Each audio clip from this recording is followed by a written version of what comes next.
মার্কিন যুক্তরাষ্ট্র থেকে উদ্ভূত পণ্য আমদানির উপর কোটা আরোপ করতে পারবে না বাংলাদেশ।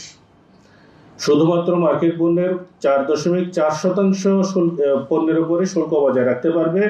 অন্যদিকে মার্কিন যুক্তরাষ্ট্র বাংলাদেশ থেকে উদ্ভূত সকল পণ্যের উপর তার সমস্ত সর্বাধিক পছন্দের দেশ এবং অন্যান্য প্রযোজ্য পারস্পরিক শুল্ক হার বজায় রাখার কর্তৃত্ব ধরে রাখে। তার মানে আমি বোঝাতে চাইছি যে আপনি যদি শুল্ক আরোপ করার এখতিয়ারটাই হারিয়ে ফেলেন একটা চুক্তির মাধ্যমে, তাহলে আপনার লিগাল যে সুপ্রিমেসির যে প্রশ্নটা, একটা রাষ্ট্রটা কি, রাষ্ট্র ধারণা হচ্ছে রাষ্ট্র জনগণের ইচ্ছায় সবচেয়ে বল প্রয়োগকারী একটি প্রতিষ্ঠানের নাম হচ্ছে রাষ্ট্র, যে হচ্ছে স্বীকৃতভাবে বল প্রয়োগ করার তার এখতিয়ার থাকবে। তার মানে কন্ট্রোল, নিয়ন্ত্রণ ব্যাপারটা হহচ্ছে তার ইনহেরেন্ট ক্যারেক্টারিস্টিক্স। তাহলে তার কাছ থেকে আপনি অঙ্গীকার করে কেড়ে নিচ্ছেন যে তুমি কিন্তু আমাদের কোনো পণ্যের উপর 4.4% শুধু পণ্য, এর বাইরে কোনো পণ্যের উপরে কোনো রকমের শুল্ক আরোপ করতে পারবে না। তাহলে ওই যে অসম আমাদের যে ক্ষুদ্র উদ্যোক্তারা চ্যালেঞ্জের মধ্যে পড়বেন, ওই অ্যাসপেক্টগুলো, ইকোনমিক অ্যাসপেক্ট, ব্যবসায়িক অ্যাসপেক্টগুলো ওনারা বলেছেন, আমি সেটাই যাচ্ছি না, আমি আইনের জায়গায় আসছি। তাহলে আমার আইন প্রয়োগ করার ক্ষেত্রে রাষ্ট্রের যে সুপ্রিমেসিটা থাকে, সেই সুপ্রিমেসির জায়গাটা কিন্তু খর্ব হয়ে গেল। এইটা একটা রাষ্ট্র সারেন্ডার করতে পারে কিনা? তাইলে আপনার রাষ্ট্র হিসেবে এটা কি থাকে কোথায়? আপনি আর করেন কি? রাষ্ট্র আসলে বাইরে করে কি?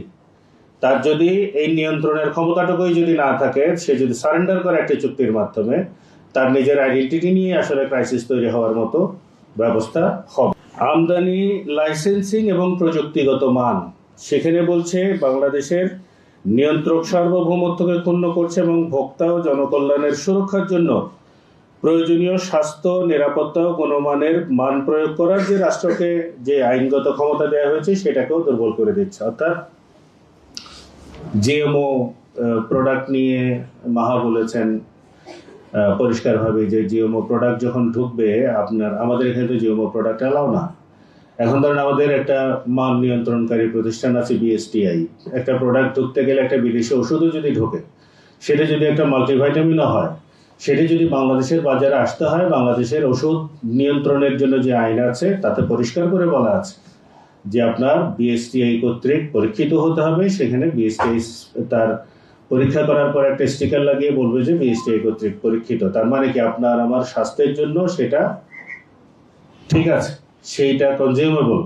তাহলে এখন এই ওষুধ দিয়ে বোঝাচ্ছে এই জন্য ওষুধ শিল্প সবচেয়ে বেশি ক্ষতিগ্রস্ত হবে। পোলট্রি এবং অন্যান্য খাতগুলো, কৃষি এবং পোলট্রির পরে সবচেয়ে বেশি ক্ষতিগ্রস্ত হবে আমাদের ওষুধ শিল্প।